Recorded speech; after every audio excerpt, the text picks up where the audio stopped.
दोस्तों, आज आपको हम भ्रमण के लिए ले चलते हैं नागौर के किले में, जिसको अहिछत्र दुर्ग या नाग दुर्ग के नाम से भी जाना जाता है।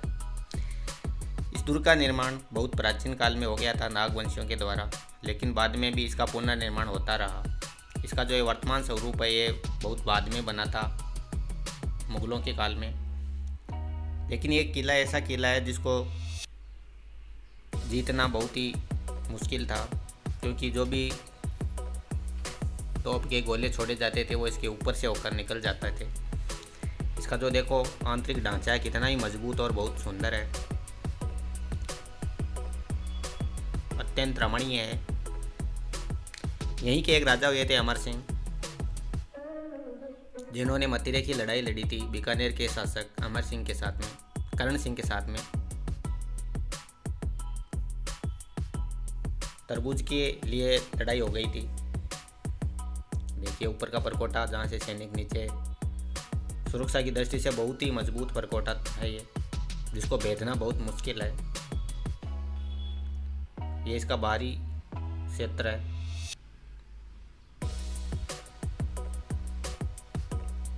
देखिए कितना सुंदर है ये। इसकी जो प्राचीर है वो भी बहुत मजबूत है, जिसको भेदना बहुत मुश्किल है, आसानी से नहीं भेदा जा सकता। ये इसका बाहरी परकोटा है। अब अंदर की ओर चलते हैं। अंदर इसका जो स्ट्रक्चर है ये बहुत ही अच्छा है। अलग अलग महल बने हुए हैं इसके अंदर, जो आपको दिखाते हैं।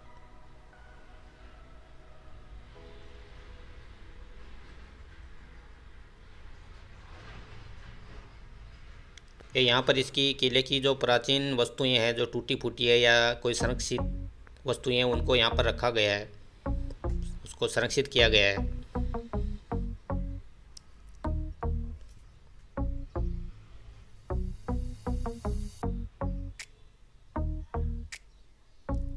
ये बाहर का एरिया है इसका।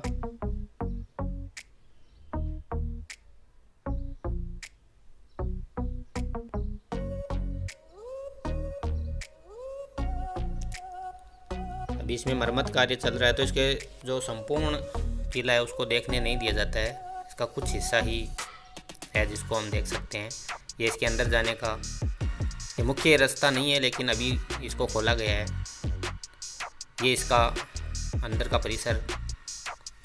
सामने जो किला आपको महल दिखाई दे रहा है ये हाड़ी रानी का महल है, जो माधो सिंह की बीवी थी।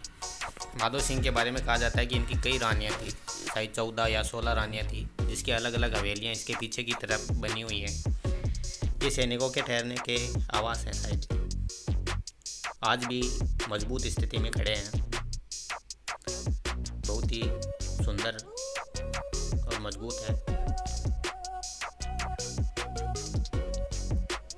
ये जो परकोटा है ये किसी समय में यहाँ पर दीवाने आम लगता था, यानी दरबार लगता था राजा का। इस क्षेत्र में यहाँ पर जनता बैठती थी। सामने का जो जगह है ये, इस जगह पर राजा बैठकर सुनवाई करते थे, न्याय करते थे। ये सामने हाड़ी रानी का महल है। दीवाने आम, वो दीवाने आम कहते हैं। आगे की तरफ अब अंदर चलते हैं।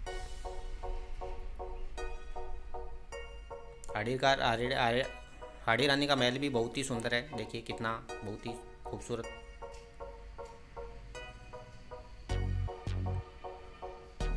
इसकी संरचना है, देखने लायक है। ये इसके बाहर दरवाजे पर ये जाल का पेड़ है, जाल के पेड़।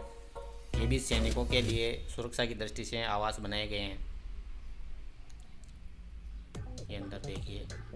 आज के ज़माने में इतना बड़ा किला बनाना सरकार के लिए भी बहुत मुश्किल है। अगर इतना बड़ा किला बनाते तो सरकार घाटे में आ जाएगी। इसका मुख्य द्वार, इसकी जो कलाकृतियाँ हैं, इसकी जो संरचना है, आर्किटेक्चर है, ये उस वक्त भी कितना खूबसूरत था, अत्यंत रमणीय है।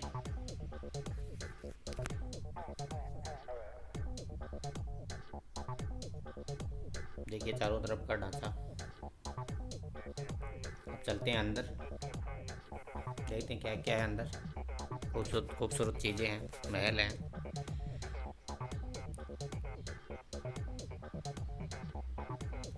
ये देखिए, पत्थर का हाथी बनाया हुआ है, संरचना है, लकड़ी का रथ है।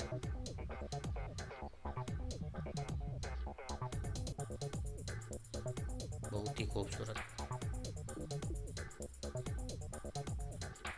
अगर आप इस चैनल पर नए हैं तो प्लीज़ चैनल को सब्सक्राइब करें, लाइक करें और शेयर करें, ताकि ये देखिए ये कितना खूबसूरत है।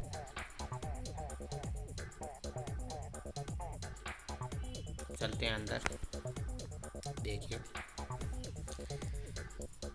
ये पालकी, हाथी घोड़ा पालकी, जय कन्हैया लाल की।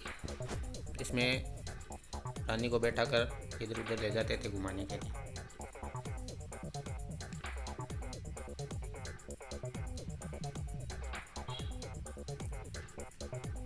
यह है हाड़ी रानी का महल, जो बहुत ही खूबसूरत है। हाड़ी रानी माधो सिंह की पीले रानी थी, जिसके लिए उन्होंने इतना बड़ा महल बनाया था।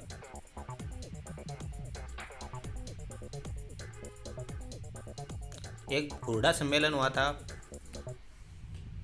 जिसमें कुछ राजा शामिल थे, उनमें माधो सिंह भी शामिल थे। सॉरी, माधो सिंह नहीं, भगत सिंह जी, नागौर के भगत सिंह भी इसमें शामिल थे। ये जो महल है ये भगत सिंह की रानी, हाड़ी रानी का महल है, भगत सिंह महल है ये।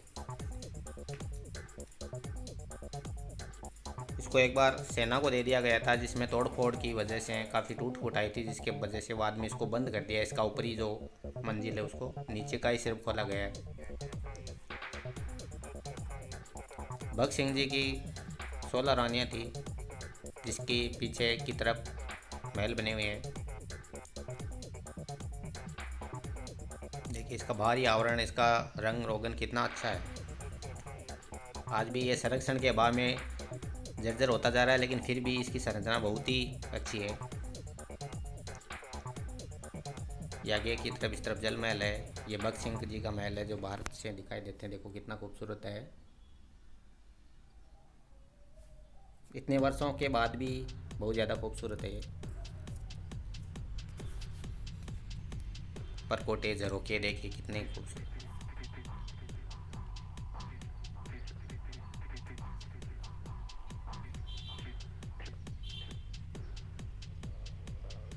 अब आगे चलते हैं,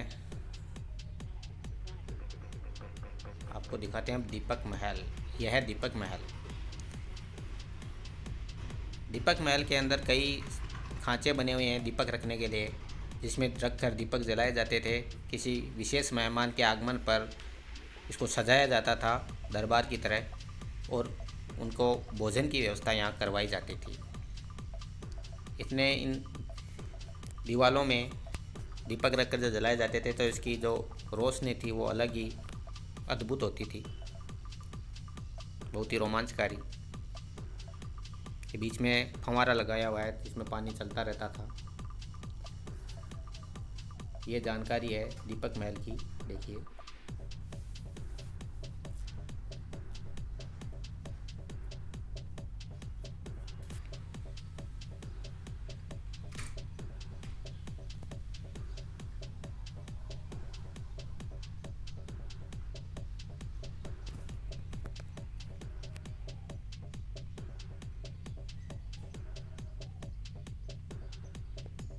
आगे चलते हैं हम। ये दीपक महल का ही पीछे का हिस्सा है।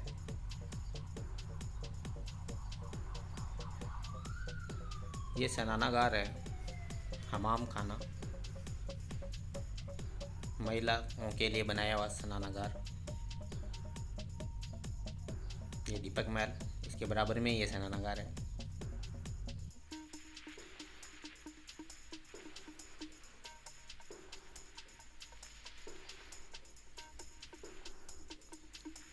ये वर्तमान में खाली पड़ा है और ऐसा डरावना सा लगता है, लेकिन किसी समय में बहुत आबाद रहा है।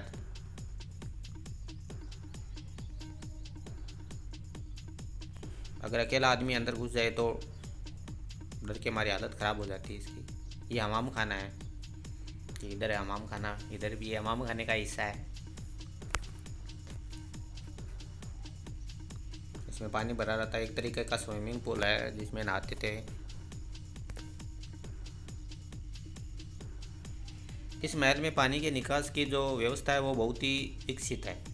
पानी के संरक्षण की और पानी के निकास की दोनों ही व्यवस्था बहुत विकसित व्यवस्था है।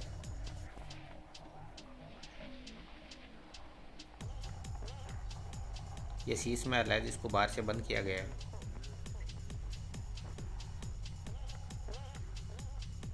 सुरक्षा की दृष्टि से इसको बंद कर दिया गया अभी। यह शीश महल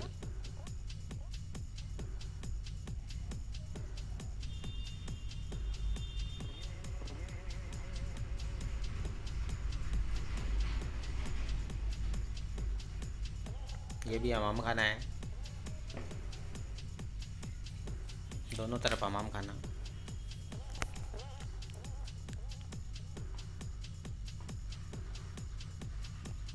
ये बीच का आवरण है जिसमें हरियाली लगी हुई है, बगीचा है एक तरीके से, जो राजा महाराजाओं के टहलने के लिए व्यवस्था है।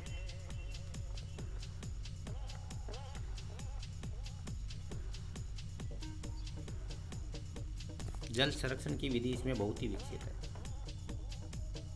इसके पीछे की तरफ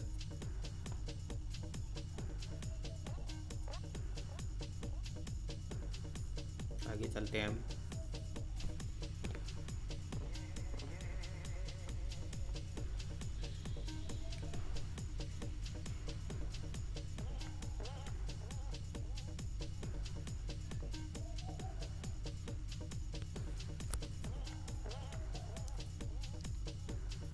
यहाँ का जो पानी है इसमें इकट्ठा होकर उस तालाब में जाता है जो पीछे की तरफ बना हुआ है, उस तरफ जिसमें जल को संरक्षित किया जाता है। वर्तमान में तो ये खाली पड़ा है,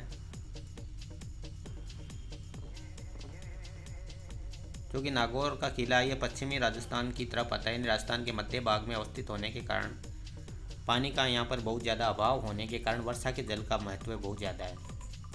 तो इस किले के निर्माण के समय ही जल संरक्षण की विधियों को इसमें सम्मिलित किया गया ताकि वर्षा के जल को बचाया जा सके।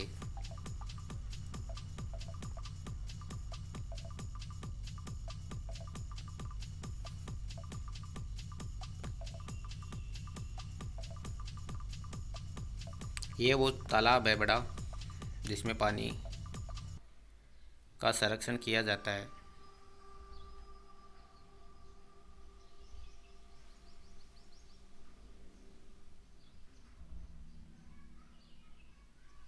ये अभी वर्तमान में खाली पड़ा है।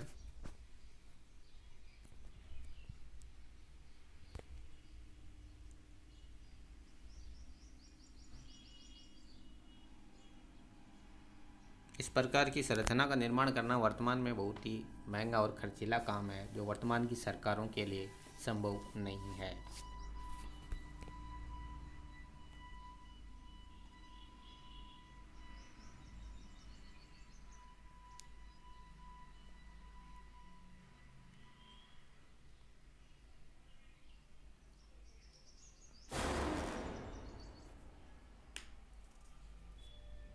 गर्मी के मौसम में यहाँ राजा घूमने आते थे।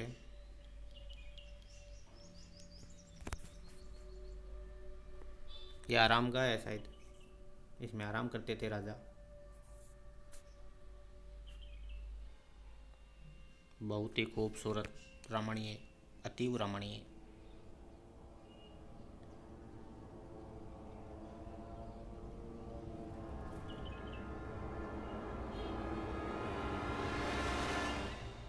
ये महल का शाही बाग है। इसमें भी पानी देने की विधि इतनी विकसित है कि एक जगह पानी डालने पर सारी जगह पर पानी पौधों में अपने आप पहुंच जाता है।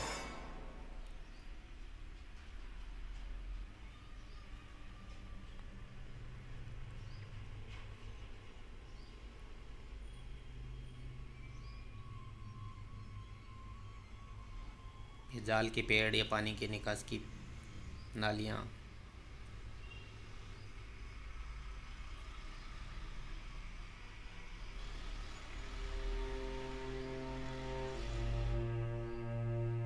बीच में फव्वारा पद्धति है, जिसमें फव्वारा पानी के द्वारा चलाया जाता है। तो कितना ही अच्छा यहाँ का नज़ारा होता होगा। ये जो बीच का ढांचा दिखाई दे रहा है छतरी नुमाई, इसमें बरसात के समय में राजा और रानी दोनों खड़े रहकर मौसम का लुत्फ उठाते थे। इसको बारादरी भी बोलते हैं, जो सामने दिखाई दे रही है।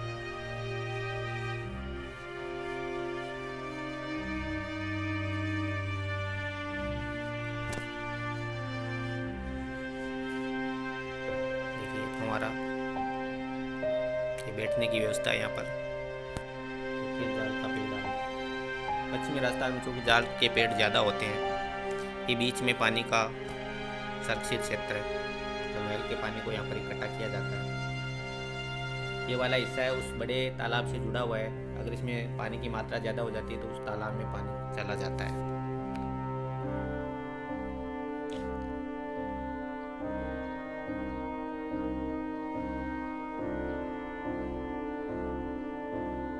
ये अखाड़ा है,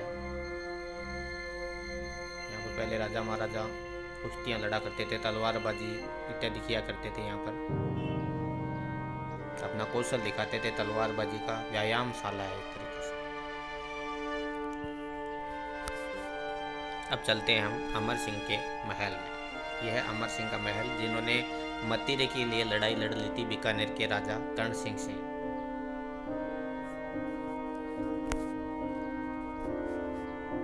अब इसमें जीता कौन, इसके बारे में कुछ स्पष्ट उल्लेख नहीं है। कई तो कर्ण सिंह को जीतते हुए बताते हैं और कई बताते हैं कि अमर सिंह जीत गए थे। हमने पहले देखा था कि बाहर दीवाने आम था। अब ये जो दीवान इस महल के अंदर है वो है दीवाने खास, जिसमें विशिष्ट लोगों के साथ मंत्रणा होती थी राजा की। ये सामने वही हाड़ी रानी का महल दिखाई दे रहा है, ये बारादरी है। सामने ये भगत सिंह जी का महल है। इसका जो परिसर है ये काफ़ी बड़ा है। ये पानी के निकास की, इसमें पानी भरा रहता था गर्मियों के दिनों में। ये बीच में जो संरचना है ताकि महल के अंदर गर्मी ज़्यादा महसूस ना हो। और यहाँ पर विशिष्ट जन बैठते थे और अपनी मंत्रणा करते थे। पानी के चलते रहने के कारण यहाँ गर्मी का एहसास नहीं होता था। इसकी जो संरचना देखिए, ये अमर सिंह जी की पेंटिंग है।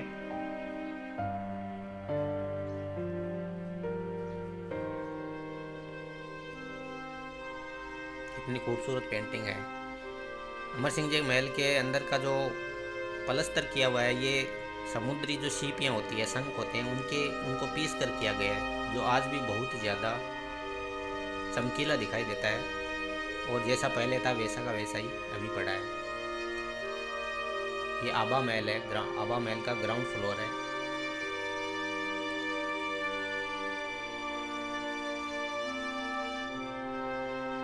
ये इसका ऊपर का ढांचा है, इसका बहुत ही बारीक कारीगरी की गई इसके ऊपर।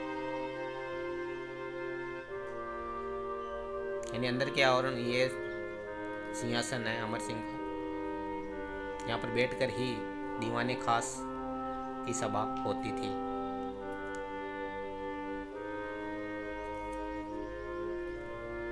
ये ऊपर जो झरोखे बने हैं, यहाँ से बैठकर रानियां दरबार का अवलोकन करती थी, देखती थी।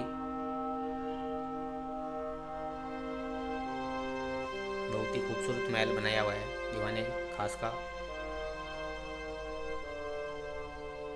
देखिए कितना खूबसूरत है।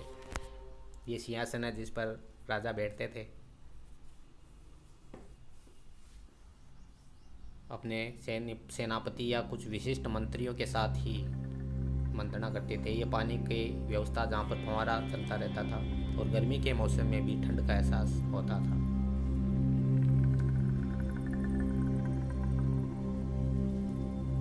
नागौर के किले को अहिच्छत्र दुर्ग भी कहा जाता है।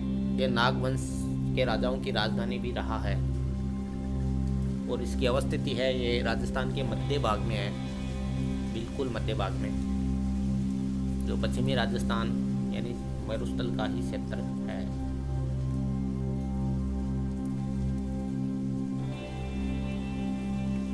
ये भी बारादरी का हिस्सा है। इसमें भी पानी के निकास की उत्तम व्यवस्था है नीचे से।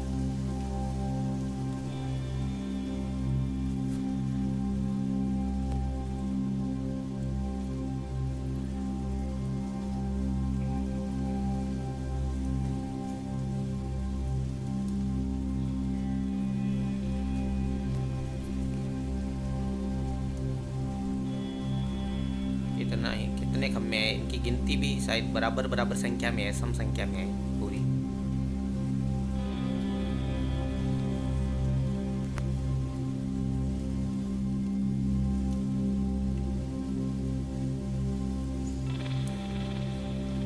ये अंदर देखिए, शीशे के अंदर पानी के निकास की जो नाली है वो दिखाई दे रही है, अभी टूटी हुई है शायद।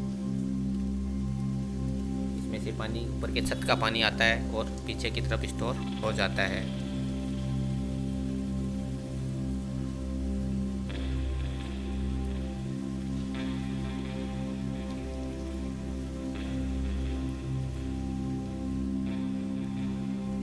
ये भी हमारा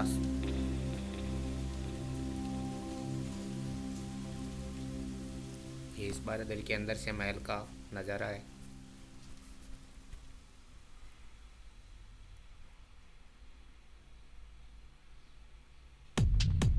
समय के साथ साथ में संरक्षण के अभाव में धीरे धीरे टूटता फूटता जा रहा है।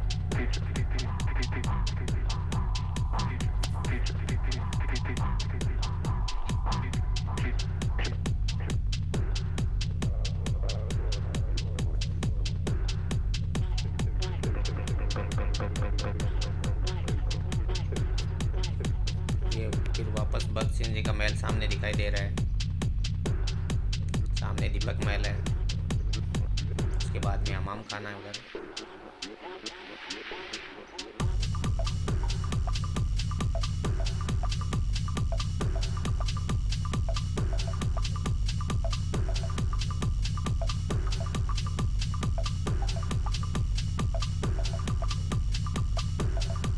चलते हैं बाहर की तरफ।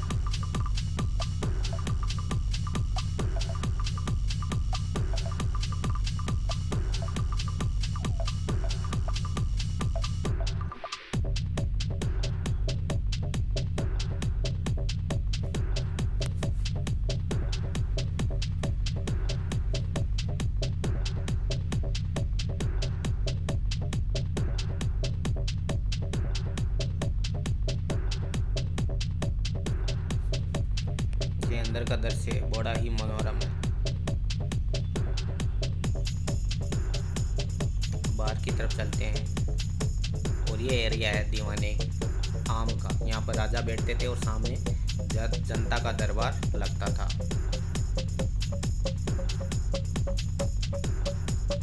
ये राजा की बैठने की जगह है और सामने जनता बैठती थी और जनता की फरियाद राजा सुनते थे। और सामने अब ये इसके बाहर का आवरण है, ये तो पूरा टूटा फूटा हुआ है, लेकिन ये भी बंकर नुमा है जो उस किले की सुरक्षा की दृष्टि से इसको बनाया गया था। वर्तमान में टूट फूट के कारण जर्जर है।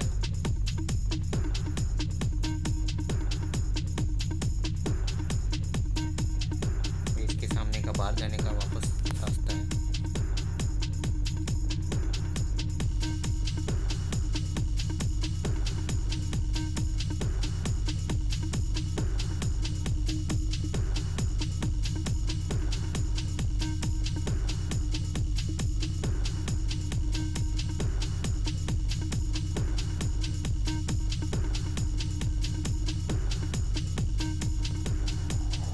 संरक्षित वस्तुएं जो हमने पहले देखी थी वही है वापस। आटा पीसने की चक्की देखिए कितनी बड़ी है।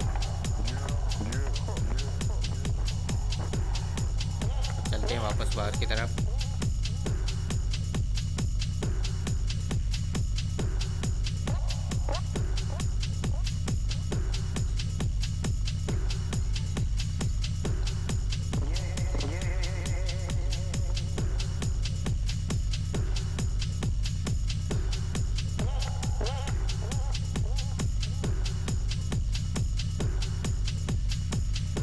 के बाहर का वापस एरिया।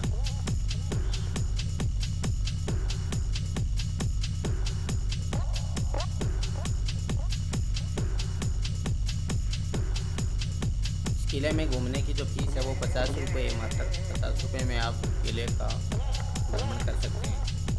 टिकट कटती है 50 रुपये की। ये बाहर जाने का घुमावदार रास्ता है जिससे कई दरवाजों से होकर इस इसका प्रवेश है। देखिए इसका दरवाज़ा कितना मजबूत है।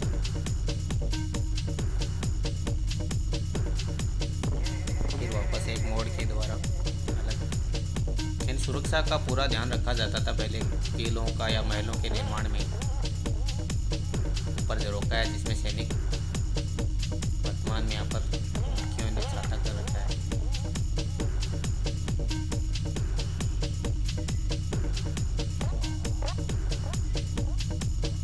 ये था नागौर के किले का भ्रमण। आपको कैसा लगा? अगर अच्छा लगे तो वीडियो को लाइक करें, शेयर करें और चैनल को सब्सक्राइब करें। आई छत्तर फोर्ट नागौर। धन्यवाद।